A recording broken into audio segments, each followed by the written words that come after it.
before we get started, I do want to, first of all, congratulate you for all the work that you've put forward. And I know the timeline that we gave you was quite tight. You only had a week to go from going into a workshop to producing a data science result. So we're very eager to take a look in depth at your repositories.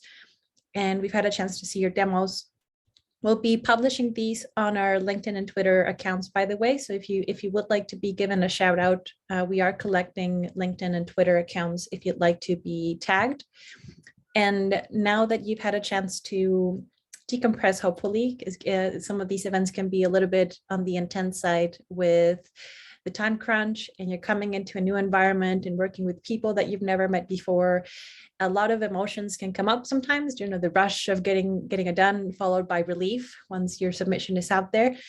So now that you're more in this relief stage, I would like you to take some time to think about what kinds of things you learned and what are some of the things that you took from this experience that you would like to take from here. And in particular, when you take this experience, try to think about where you see yourself going, what kinds of connections you found valuable. How did this experience help you learn more about yourself as a person, about your interests in data science, about your career, and also use this as an opportunity to guide that, to inform who would you like to talk to next? Where do you see yourself going from here? So I think the career panel is a wonderful opportunity to have some of those thoughts in mind, because you get to talk to people who at some point were probably doing hackathons or wondering how they can get a job in data science and who found it. So this is your chance to get to know some of those people better, ask them questions, and maybe even learn from their experiences to inform where you'd like to go next. So with that, I'll pass it over to Kristen, who is our career panel moderator. And there you go, Kristen. Thank you so much. Thank you, Laura. Yeah, so let's kick it off. As I'm chatting and the panelists are introducing themselves, I would also love for all of you to give them a warm welcome. I would love if anyone attending, you can just type in the Zoom chat, where you're joining us from, if you're a student, if you're working, where you go to school or where you work, and yeah, maybe like how long you've been into data science. That would be very cool for all of us to get to know you while you are getting to know us. So let's get started. I will very fondly introduce Elijah Willie. We know each other because back in the day, we were both TAs at SFU. Now he's gone on to have a great, exciting career, and he works at Fusion Genomics. And I would love, Eli, can you introduce yourself to everyone here? Hi, thanks, Kristen, for the very nice introduction. Hi, everyone. My name is Elijah. I am based in Vancouver, always have been. I did my undergrad with Kristen at SFU Computer Science and Statistics. Then I jumped and went to UBC, did my master's in bioinformatics. Now I work as a bioinformatics developer, but more in the data science kind of things at Fusion Genomics. And we are focusing on designing diagnostic tests for infectious diseases like COVID. So our company was one of the first people in Canada to sequence the COVID virus, just as a fun fact. I can talk more about that if you come into my break room later. Great advertising. I love it. Get the hook. Everyone's going to be knocking on your door later, asking questions about how insane COVID was for data scientists. Cool. All right. So next up, someone who I worked with for almost 2 years, Siobhan McCarter, who is working at Coursera in a permanent remote role as a data scientist. Cool individual. If you join her breakout room later, she can tell you all kinds of geography facts as well. So that is the pitch I'm giving you for her breakout room. But Siobhan, can you introduce yourself? Yeah, that's a great hook. I think I'm sure I'll have tons of people streaming in for geography facts. Yeah, so I'm Siobhan. I'm a data scientist at Coursera, sort of focusing on product strategy for the enterprise vertical. Before that, as Kristen said, I was at Lululemon as a data analyst. Yeah, and before that, I did my master's in data science at UBC, and my undergrad is from Queens in earth science, hence the geography facts. Yeah, excited to be here. Yeah, when I worked with Siobhan, her party trick was naming any capital if you can say the country. I don't know if you're up to date with it because you're so busy developing your data science career, but it is very impressive. All right, then our next panelist, Parveen Sarana, is an incredible individual who works at Lululemon, and I had the delight of meeting to have her join this panel. And yeah, Parveen, can you introduce yourself to everyone? For sure. Hey, everyone, I'm Parveen. Currently, I'm a senior data analyst at Lululemon in their CRM analytics team. We do a lot of work around digital marketing and guest behavior or customer behavior, but I work mainly specializing in dashboarding and visualization. Prior to this, I was a data scientist at Translink, technically their first data scientist ever hired. So that was a neat experience. And I came to that from doing both my undergrad and my master's at UBC. I did my undergrad in biology, specializing in cell development and genetics, and I did my master's in data science. Missed our other speaker by a year. So I basically am a wannabe biologist turned data scientist and shifting more into the visualization specialty. Very cool. I love the data viz that always comes out, like some of the ones that are like sort of beautiful data. There's a very cool wind one that came out this year. Encourage people to check out. I will introduce myself a little bit as your panel moderator. My name is Kristen Bystrom. I work at Yelp as a data science analyst. I previously have worked at Lululemon, Electronic Arts, Statistics Canada, and George & Bell Consulting. My background is in statistics and computing science at SFU. And for tonight, I am just asking the questions. So with that in mind, let's kick this off. The first question I have for our panel is, what does it mean to be a data scientist or a data analyst? And what do you think are the difference between those two things? So I'm going to pass this question off first to Parveen. Yeah, let us know. What do you think? What is a data scientist? What is a data analyst?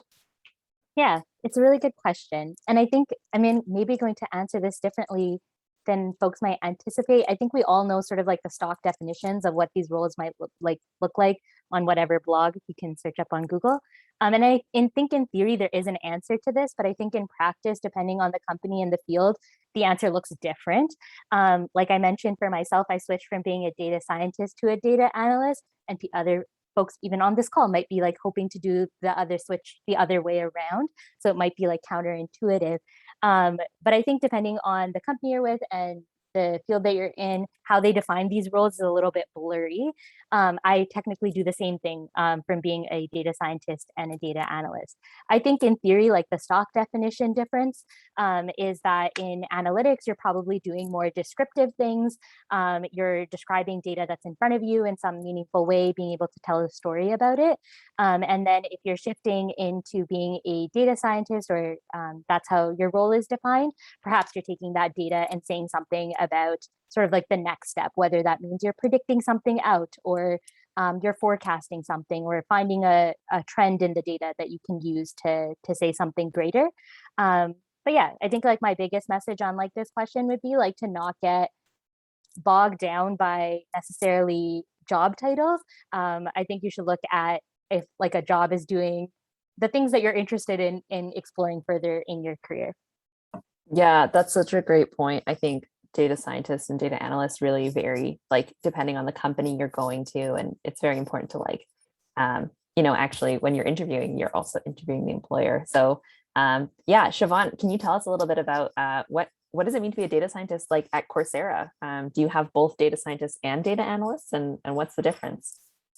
So at Coursera, we're sort of split into two different work streams. So we have machine learning and decision science. And decision science, I think, is sort of more like insights, visualizations, strategy, that kind of thing. And then machine learning engineers would be doing more of the sort of, I mean, it's sort of self-descriptive, but building models, productionalizing models, testing things that way, which I guess is sort of maybe what people think of as like this sort of more traditional data scientist role. But yeah, as Parveen said, I think there's so much overlap, and like I think it's a new field, and with that comes a lot of confusion maybe and blurred lines between analysts, scientists, engineers. Like there's a whole lot of overlap.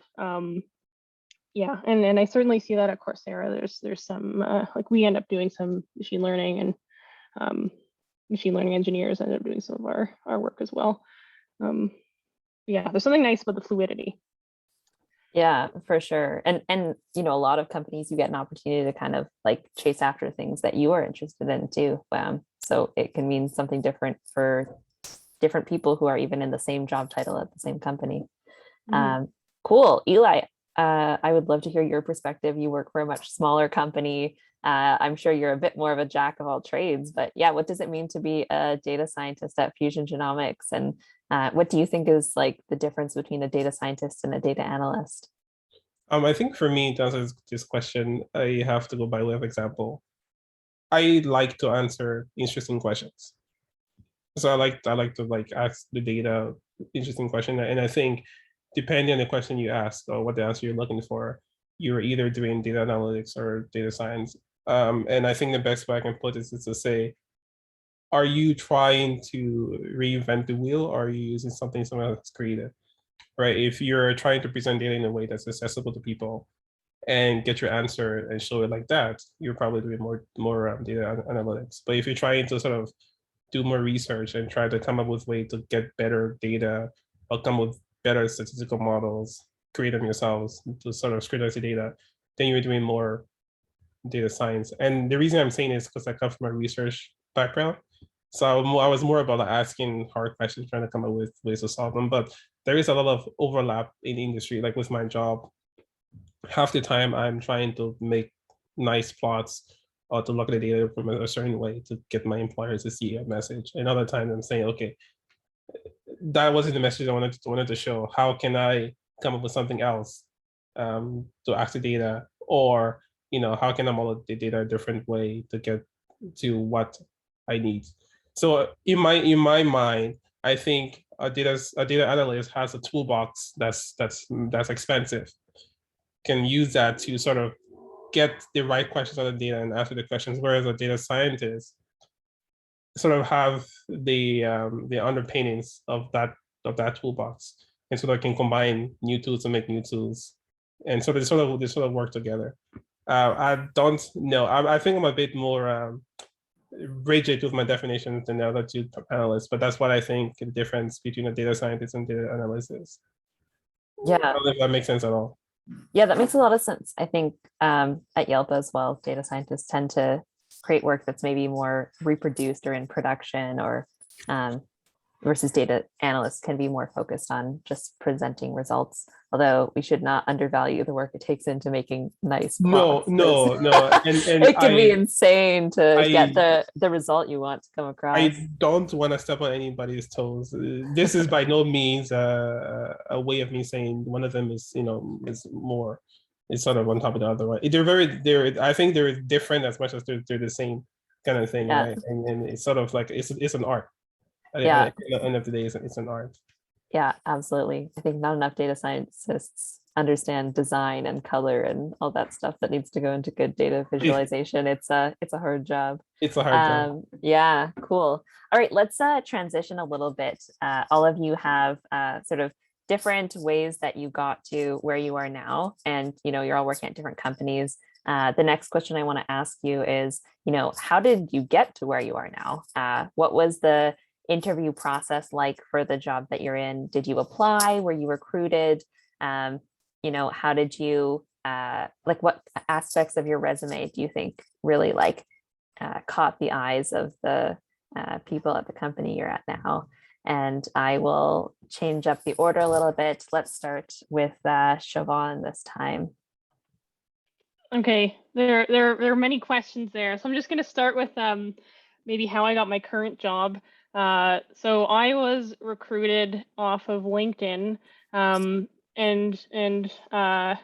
I sometimes would maybe not respond, but this seemed like an interesting opportunity, so I actually responded this time to the recruiter from Coursera, and yeah, it was a tedious interview process. Maybe 5 or 6 interviews. The last interview was a sort of virtual on-site for 2 days. Normally, like pre-pandemic, that would be you would go to the Mountain View office and spend time in the office with people. But this time, it's just on Zoom for 2 days. So yeah, and it was sort of a mix of technical interviews, sort of like 2 take-home analyses, some more like strategic interviews. Yeah. I'd be interested to hear what other people's experiences were like, but that was my experience. Yeah. Before we move on, what do you think about your background or other jobs you had worked in, or your skill set, like attracted Coursera recruiters to reach out to you? And maybe a pitch, because not all of our participants might be on LinkedIn yet. Like if they recruit you via LinkedIn, there's value in that. Yeah, LinkedIn is definitely useful. I mean, for me, it's been like the go-to way to interact with or connect with people, either recruiters or otherwise. So I highly recommend using LinkedIn. I don't think you have to be like super active on it to get value from it. So yeah, definitely recommend that. And in terms of my career path, what maybe interested people, I think, part of it's probably just once you have a couple of years of work experience under your belt. I think that it's such a new field that having some experience helps, but I know that's not helpful for undergrads because it's or students in general, because it's I've been in your shoes. I think part of it's just luck, and I think also not very useful, but that's how it worked for me. My first job was at London Drugs as a data analyst, and that was sort of like I just applied online and happened to get an interview. So I think there's never any harm in applying and reaching out to people. Talk to lots of people. Yeah, for sure. Yeah, definitely true. Let's go next to Parveen. How did you get to where you are today? An expansive question. My life. How did I get here? But kind of So following. At birth, give us a summary of every the beginning, the timeline. But specifically, my job here at Lululemon and my prior role at Translink as well. I've never really done, for lack of a better term, cold applying, like applying online. I've always gone through referrals, and that's worked good for me, because I think if the person referring you is on good terms with the hiring manager, you kind of get to circumvent the whole sending in your resume piece. I mean, you send it in, but it ends up being a bit of a formality, and you get to that initial conversation phase earlier. So my initial role at Translink right out of school was I actually had done my capstone project with CNBC, like Coast Mountain Bus Company. And I expressed my interest of like continuing with the company. They happened to know a project manager over at Translink who was hiring. So I got to have like an initial conversation there, and that led to my position with them. And similarly, here at now with Lululemon, I put up some feelers with some folks I know who are working there. They happen to know the manager that I then ended up interviewing with, and then I ended up working here. So for me, it's always. Oh, we just lost you, Parveen. Yeah, there we go. Oh, it put me on mute there. I don't know where I ended off, but basically for me, it's always been putting kind of your feelers out there. You never really know who knows who in the industry. And that's always been a good way for me to get that initial conversation. And to go from there. Yeah, networking is so important. And that's why you should all join breakout rooms later and get to know your panelists more closely, because you never know, that might be a connection in the future that will benefit you greatly. Next up, Elijah, can you let us know, how did you get to where you are today? How did you land this cool job at Fusion Genomics? I don't know. I think for me, I throughout my undergrad and everything, I was like, I want to go to school. I want to do a master, do a PhD, become a prof, and teach. That was sort of like what I wanted to do. So I was very heavy on like the academia side of things. So, and during my master's, I was fortunate enough to TA for the MDS program at UBC, the Master of Data Science program. I TA'd there for like, I think a couple years.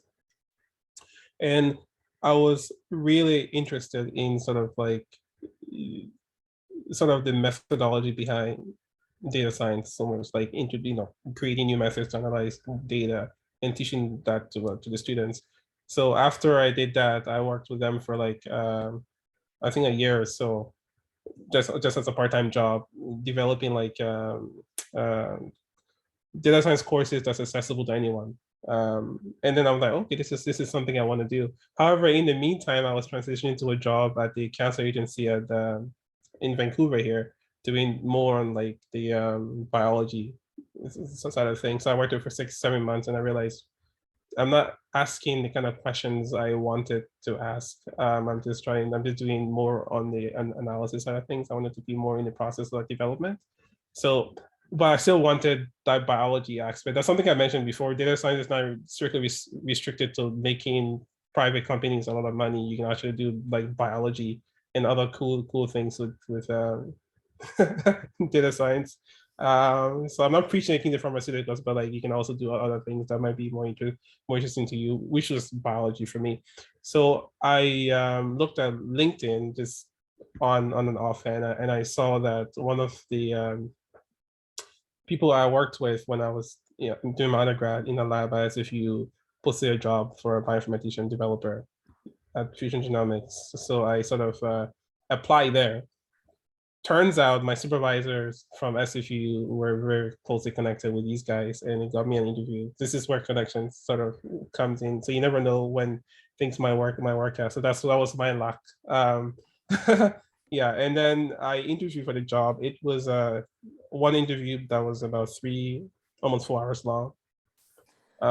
Basically, he went through my resume, looked at all my papers that were published, my projects, and like detail oriented to ask me to sort of talk about everything. So it was just like me getting short questions for 4 hours. Yeah, I had a 4-hour interview for Yelp too. That's pretty intense. He was very specific. He's like, tell me about line 5 on your thesis. He was very specific about that, but it was good. It was good.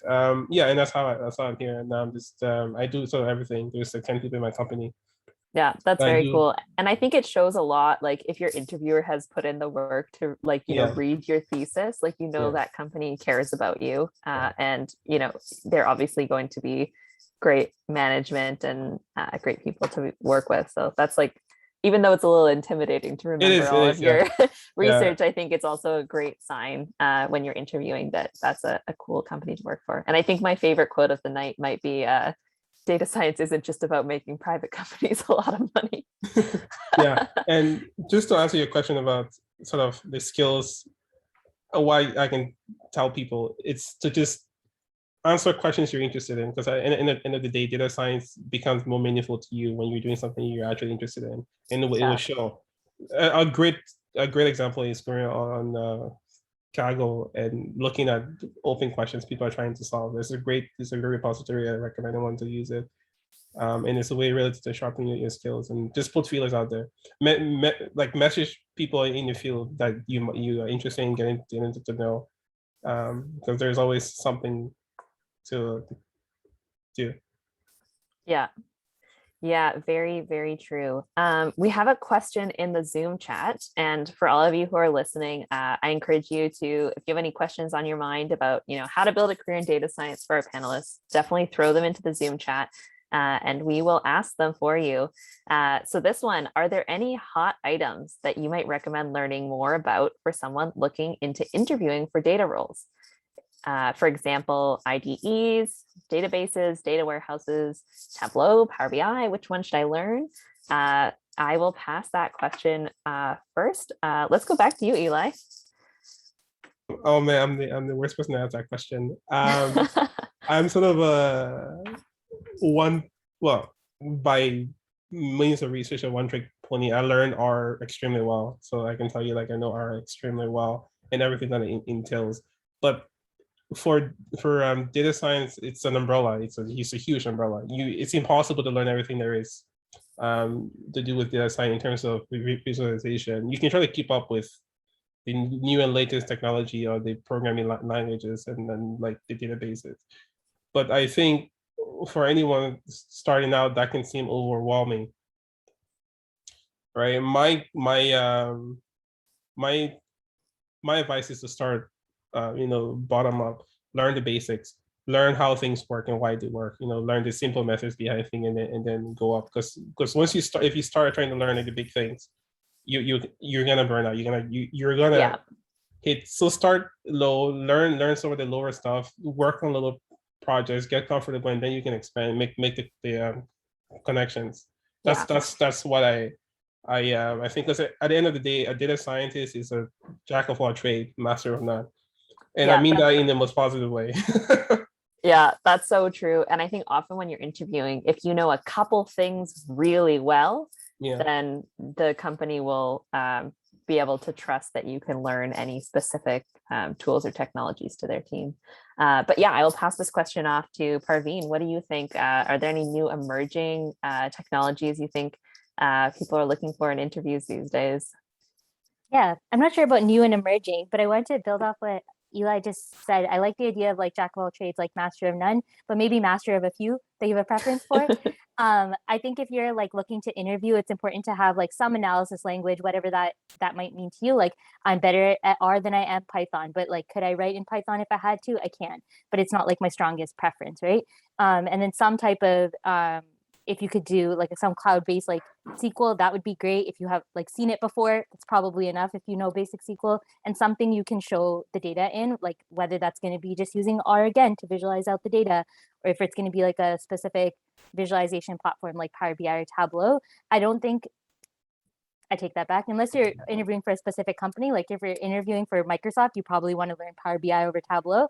But true. Yeah, so maybe take a look at that. But I think in general, like if you can get like kind of those three basics down, whatever your preference is in those, that's probably important, and be like familiar with what else is going on. And I think interviewers and like companies and people who are working in the field don't expect you to be a master of everything. That would be kind of insane.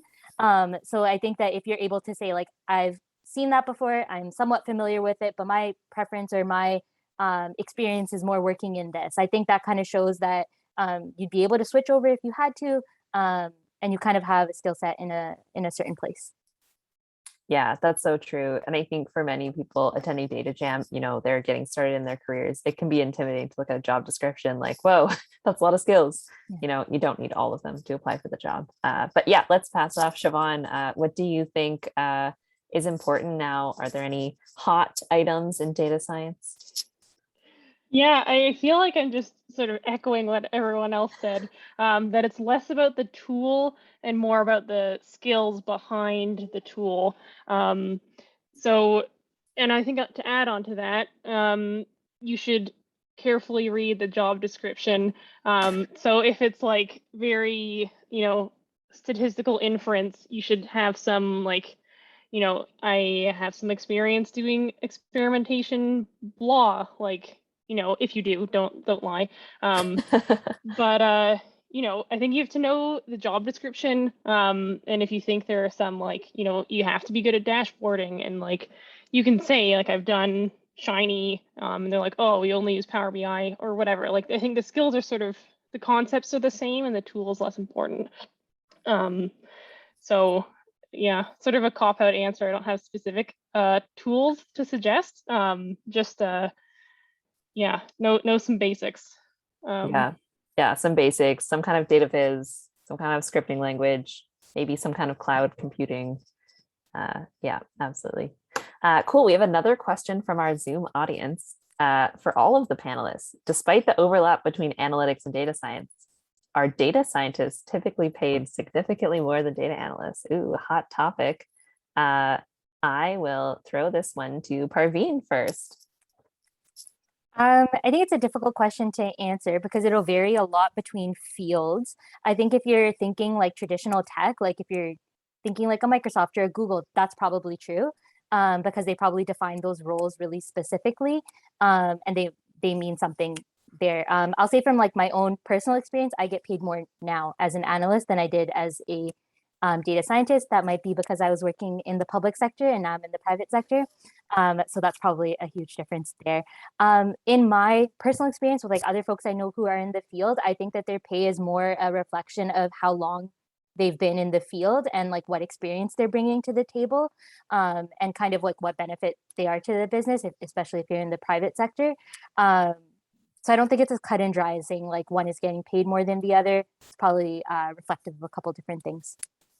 Yeah, that's a really great answer. And I think like you have such a different career path than me, having worked in like Translink. And yeah, let's hear about some other experiences. So Siobhan, do you think data scientists are paid more than data analysts? Or what factors are important there to think about? Yeah, I mean, as Parveen said, I think traditionally the short answer is yes.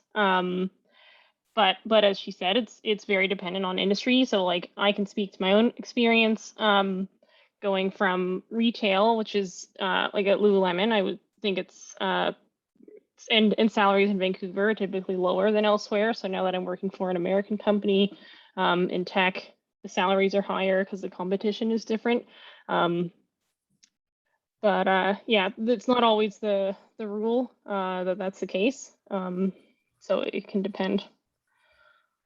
Yeah, it depends on a lot of factors. Like I think sometimes data analysts and data scientists have different educational backgrounds too.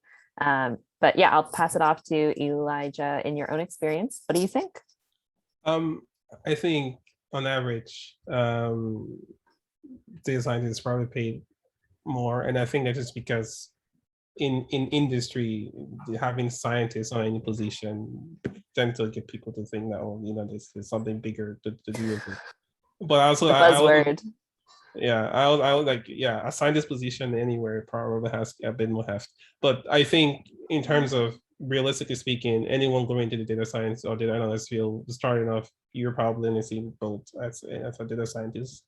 If you're a data analyst and your educational background comes in, how you, the kind of problems you work in, are you more on like the statistics side of things? Are you more on sort of the interpretation and telling a story during the data, or how much overlap is there between data scientists and data analysts for the role you're doing? I think there's no yes or no. It depends on the role you're doing. So this is not to dissuade anyone from data analysts or data science. I think do what you like, do what you're doing, do it well. It's going to pay well, I think, in general. And we're comparing apples to apples here. Just a matter of just a matter of very little skills. I don't think there's a significant difference in how much they're paid. Just a different type of work. Yeah, it's different type of work. And if you go after the one that you're more interested in and better suited for and gonna have more fun doing, you'll probably have more career success and end up making more money anyways. Sorry, to put it shortly, for all the work the data scientists do behind the scenes, they need people to actually make sense of it to the rest of the world. Think of it like that, and that's just as important. Yeah, and the definition of each role varies so much between companies. I think that may change in the coming years. There may be more formal agreement as the discipline matures. But yeah, that's a great question, Shreyas. Thank you for asking that in the Zoom chat. And if anyone has any other questions, feel free to post them and I will pass them on. In the meantime, I'm just going to ask one of my own. So I think it would be helpful for our participants to get to know a little bit more about like what data science looks at your companies. And I would love to know an example of a cool project you worked on in the last year. I don't need a whole thesis, but yeah, Elijah, what's a cool project you worked on the last year? Actually, yeah, well, I'm still technically working on it because it's ever growing. So at my current work, we're trying to target pathogens, so viral pathogens and bacterial pathogens. And I'll try to keep this short, but if anyone has studied biology, you know that the size of the genome for viruses compared to bacteria is quite different. Bacteria are a much larger genome, and there is some statistical things that is problematic with that. So my job has been trying to use machine learning to design specific probes that are efficient, accurate, and quite specific to target specific part of these bacterial pathogens to help, and then translate that into like the wet lab so they can sort of do the analysis and give us the data so we can analyze them. So I'm using like natural language processing, a bunch of other tools to sort of come up with a way to get this done. So that's one of the interesting things I'm working on right now. Very cool. I know there's some teams at Datajam this year that worked on natural language processing. I don't know about every team, but I think Team 7 did some chat app work. So, you know, maybe they can chat with you about NLP in breakout rooms later. In the meantime, Siobhan, what's an example of a cool project that you worked on in the last year? Yeah, I can maybe talk a bit about what I'm currently working on. So my role is very sort of focused on statistical inference and experimentation. So something I'm currently working on, we're doing some experimentation to determine the effectiveness of different levels of personalization with emails that we send out, with the intention of doing more directed personalization in the future. So I won't go into too much detail about like the technical stuff behind it, but it's basically like a big A/B test with various components, and the outcome of this will be used hopefully in a ML model that I'll build later in the year to sort of target more effectively. But that's something, I mean, I guess the definition of cool is very subjective, but that is personally interesting, I will say. Yeah, and I think often the cool part can be the technique or the algorithm you get to try out if it's something new and fun. Very cool. Parveen, can you share with us a cool project that you worked on in the last year? Yeah, for sure. I mentioned I'm trying to shift sort of my career more towards specializing in like dashboarding and visualization, but a project I recently worked on that I'm like fairly proud of is creating this essentially machine learning algorithm to redefine how our company looks at gender of our customers or our guests. And basically what we end up doing is it's like a classification problem, and it'll go out and label what the guests are to our business. And it was really neat to kind of shift our understanding or like have a better view beyond this like binary understanding of gender, and like kind of shift the company's concept of what guests mean to the business and how they're, for us, we're a retail company, which means like how they're shopping with us. And I think that's one of the really neat things about being in this field, like getting to, in a sort of really concrete way with like facts and data, kind of shift the understanding both socially and from a business perspective. So that's something neat I worked on recently. Very cool. We have another question in Zoom about, you know, small team versus large team, being the first data scientist at your company. I'm going to specifically ask, I think, Parveen and Elijah about this because you both have interesting perspectives. Parveen, you said you were one of the first data scientists at Translink. Can you tell us a little bit about that experience? What were the pros and cons? Yeah, I have so many thoughts on this question. At Translink, we do have like we did have an analytics like group, but I was kind of like the rogue one person who could be labeled as a data scientist. And it had a lot of positives in that I was kind of the generator of all ideas. So all things data related and like all my projects were kind of self-generated. I was the one coming up with what was possible. So that was really exciting. And everything I was doing was new to the company, in that like a bunch of my work ended up being in like the local newspaper because it was like all new. So things like that were really neat. And having the ability to kind of influence what your work will look like because you're kind of the expert, the field expert. So things like that were really positive.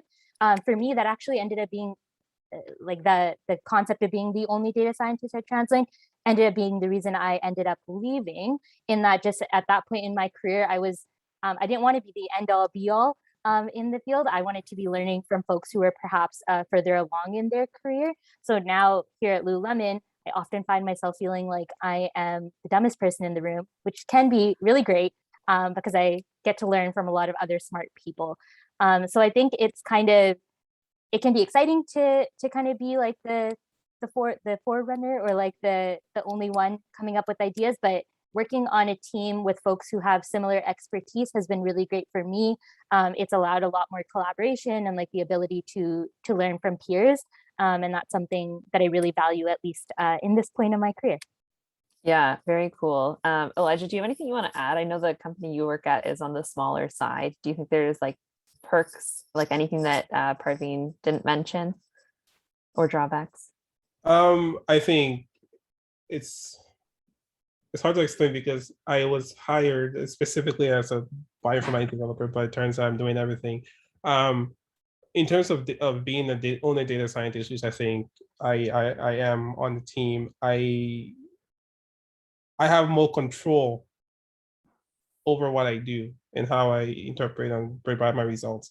I think that's one of the for me, one of the good things, because on a bigger team, there are people with more clearly defined roles, and you're very sort of rigid in what you can and cannot do.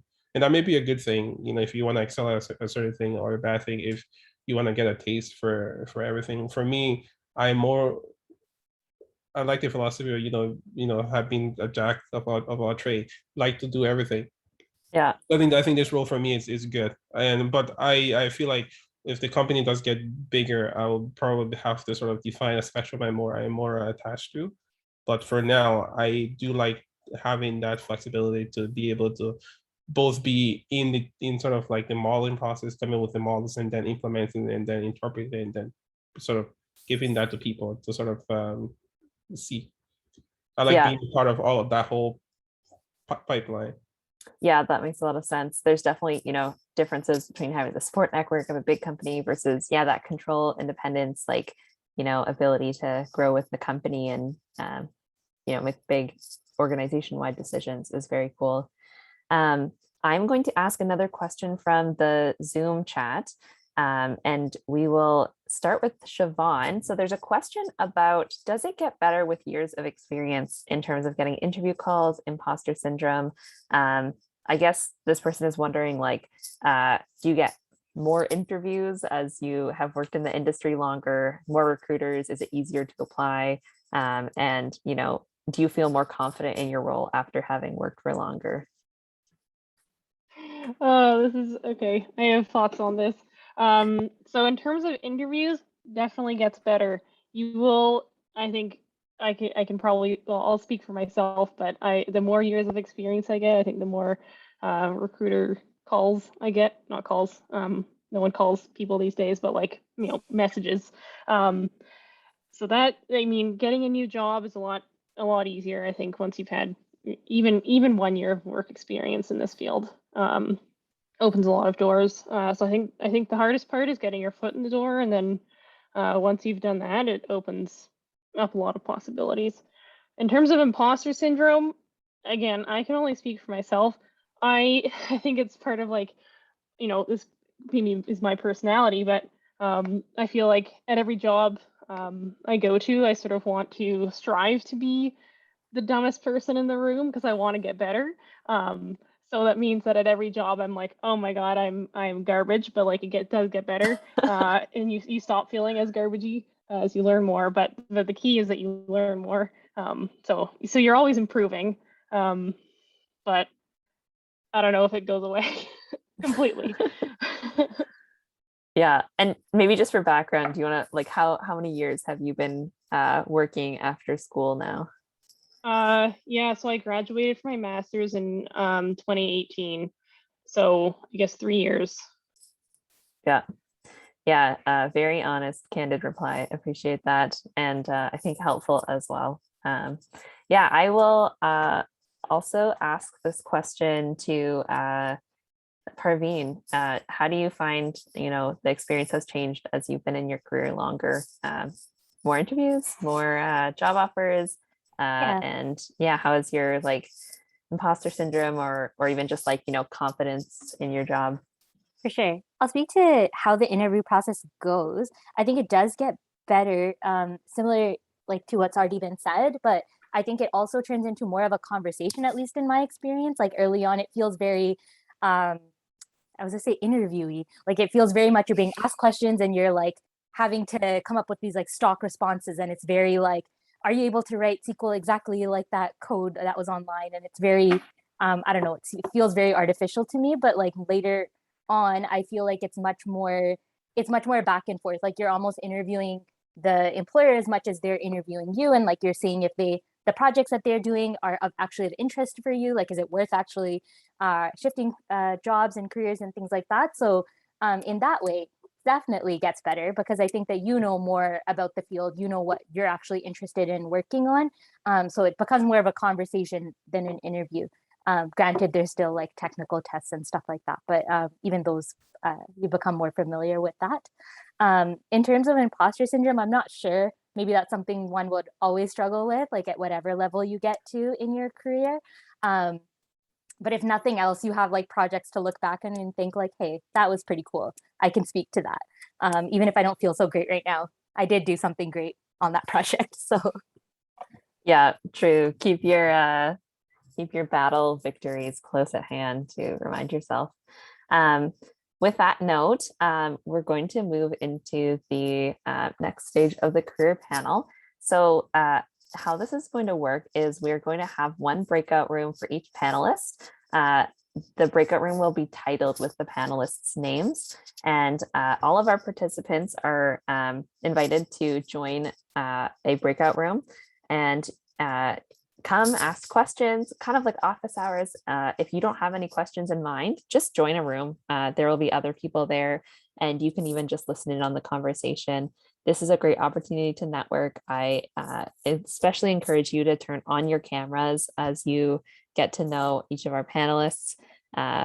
They will love to see your faces and yeah, enjoy that chat. Pretty shortly, our Zoom host is just going to like split everyone out. After about 10 minutes, I will encourage people or remind them, if they haven't already, to maybe switch rooms and talk to a different panelist you haven't talked to yet. And yeah, you also should be able to unmute now, which you haven't been able to do previously. So you should be able to go off mute and ask questions in the breakout rooms. So yeah, we will